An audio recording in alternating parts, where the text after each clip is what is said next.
دلت را خانه ما کن، مصفا کردنش با من. به ما درد دل افشا کن، مداوا کردنش با من. اگر گم کرده ای دل. السلام علیکم و رحمت الله و برکاته. اول از همه تشکر میکنم از جناب حاجی صاحب و همکارای مؤسسه خیریه باران رحمت. در زمن چند وقت قبل آمده بودیم خانه بیچاره را سروی کردیم و دیدیم که اقتصادشان بسیار وضعیتشان خراب است، خوب نیست، اقتصادشان بسیار ضعیف هستند. بالاخره با حاجی صاحب تماس گرفتیم و اون برادرایی که کمک کردن از وی جهان سپاس میکنم. متاسفانه که متفقهایشان مدرسه رفتن. خیلی مسائل خود ما صحبت کنیم.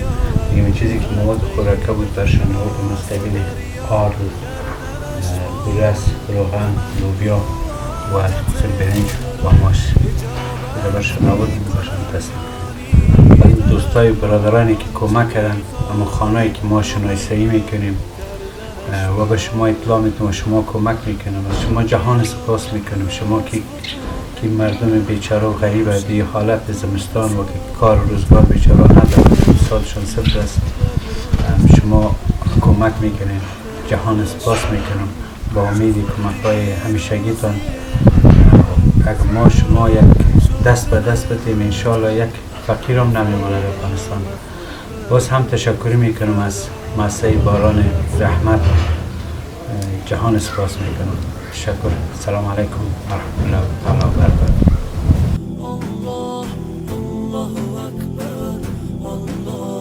الله اکبر،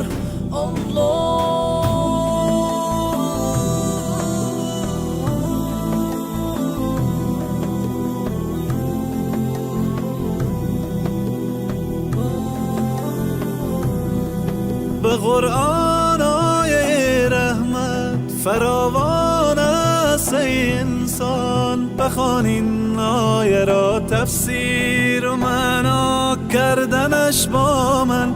اگر عمری گناه کردی مشو نومی تو از رحمت. تو توبه نامه را بنویس و امضا کردنش با من. دلت را خانه ما کن، مصفا کردنش با من. به ما درد دل افشا کن، مداوا کردنش با من. اگر گم کرده ای دل کلید استجابت را، بیا یک لحظه با ما باش، پیدا کردنش با من.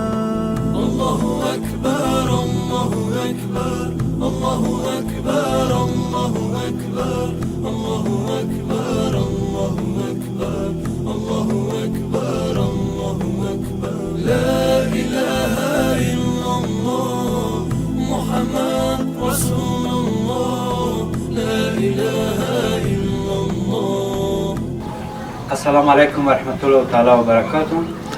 اولتر از همه از همکاران گرامی قدر مؤسسه خدماتی صحی باران رحمت جهان سپاس میکنم و همچنان از دوستایی که در این راسته ما را همکاری میکنن جهان سپاس.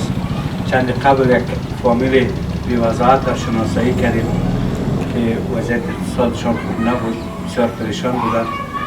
بنابراین بعد از شناسایی همون چیزی که در توان دوستای ما بود، همکارا که جهان سپاس که همکاری کردن، که از قبیل آرد است، روغن، بوره، برنج، لوبیا و دو قسم برنج است و دال است.